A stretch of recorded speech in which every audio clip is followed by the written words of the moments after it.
Hello again. It is your girl Letitia with Let's Talk About It with Letitia. Hello. So again, we are back talking about finances. Yes. We are going to beat that into everyone's minds all month long for the month of December. So today is another good topic. We are going to be talking about paying off debts. Yes, I don't know anyone in this world that does not have debt. I don't know anyone. I feel like at the end of the day, as long as you're living in this world, you have some form of debt. Whether it's credit cards, whether it's car payments, whether it's your mortgage, whether it's your rent, whether you have children, guess what? They have debt too. So let's talk about it. One of the things that face Americans most of the time, and obviously I can't speak for all Americans, but I can speak for myself as well as a lot of clients, is how do I get my debt under control? A lot of times what happens with people is that they don't even realize that they're drowning in debt because they're just trying to make it from one day to the next. They're just trying to put one foot in front of the other and to take care of their families until something happens, whether it's a life-altering decision that they've made or a life-altering accident or something like that happened that changed their lives, and now they have to really refocus and look at their finances. So I'm going to say right now, while we're talking all things finances in the month of December, going into 2024, let's start to examine it. Let's look at it. First thing, let's list all of your outstanding debts. Not some, not a few, yes, all of them.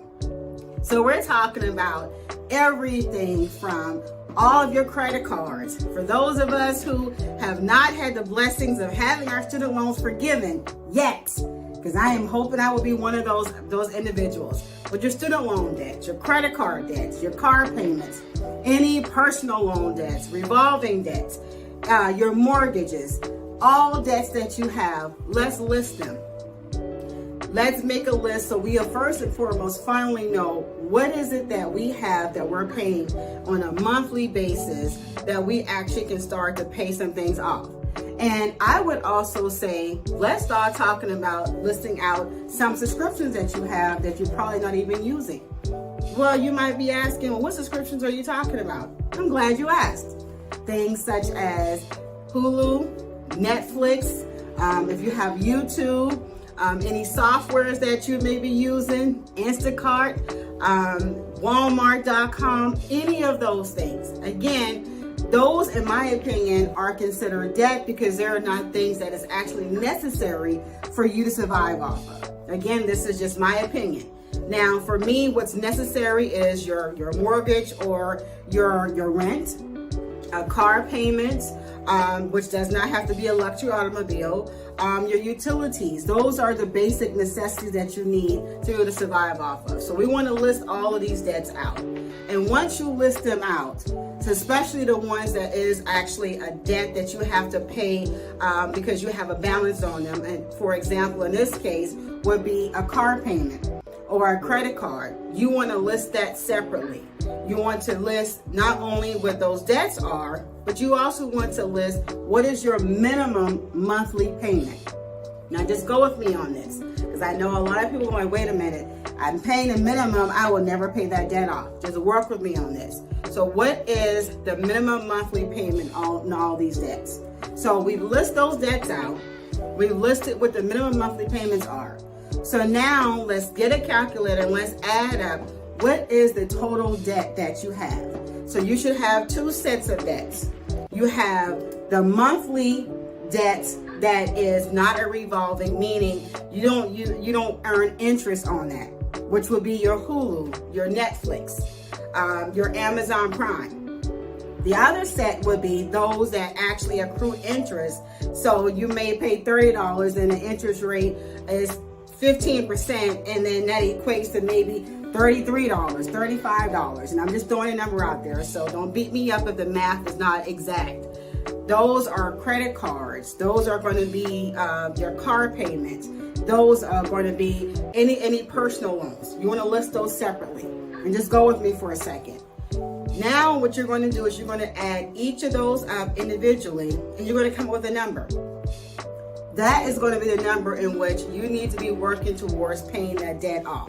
Because remember, we talked in a previous episode about retirement. We also talked about traveling, and we talked about emergency savings. Well, this is some of the things that we're going to do to be able to create that extra funds so that you can do those things that we talked about in those previous episodes.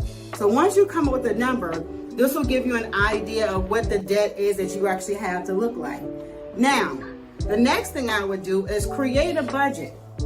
Create a budget based off of those minimums alone. So for the sake of this example, if your total amount that you paid was $2,000, then that is your minimum budget. Now, I know what you're saying. You're probably thinking, well, I don't have $2,000 in which I can pay off all this debt. And that is okay. We just still need to know what the number looks like. So create a budget that's going to be able to work for you and just stay consistent with that budget. And the reason why we talked about minimums previously is because what you want to do is list the debts in order from smallest to the highest. So let's say you have a balance on a credit card of $300. You have a balance on another credit card of $1,000. You have another balance on a credit card of $2,000. What you want to do is start with the $300 balance first and pay that off as quickly as possible. And so what ends up happening is once that credit card is paid off, now you have that minimum balance you paid on that, plus whatever extra you were able to pay based off of your budget to pay it off to go towards the next highest bill. You'll be surprised how quickly you'll be able to pay your debts off in doing this. And for those of you who have never seen me teach this or talk about this before, this is simply called debt stacking. And I talk to my clients a lot more about this in detail when we have conversations about trying to find where we can have some more money or free up some money for them so they can do this very thing, paying off some debt so that they can retire, put more money in retirement, be able to save for emergency, etc. So you want to be able to go ahead and create that. And I can assure you, if you do this on a consistent basis, you'll be able to see not only are you paying your debts off, you'll be able to see a higher credit score. And again, you'll feel a lot better about yourself knowing that you're spending your money more wisely. Now, here's the key. If you are paying these credit cards and these debts off, you cannot, matter of fact, you should not go back and start charging these cards all over again. Because guess what's going to happen? You're going to put yourself right back in the same situation that you just got out of. So again, it's all about creating good habits and creating consistency so that you'll be able to live a better life, have a better lifestyle that you're creating because you're creating the consistent habits. So thanks again for watching. Let's Talk About It with Letitia. I hope I've been able to give you guys some good nuggets today. Again, please make sure to subscribe to our YouTube channel. If there's anything that I haven't discussed or even you want me to discuss in more detail, please send us a message and we'll be happy to go ahead and have an episode to do just that. Thanks again for watching.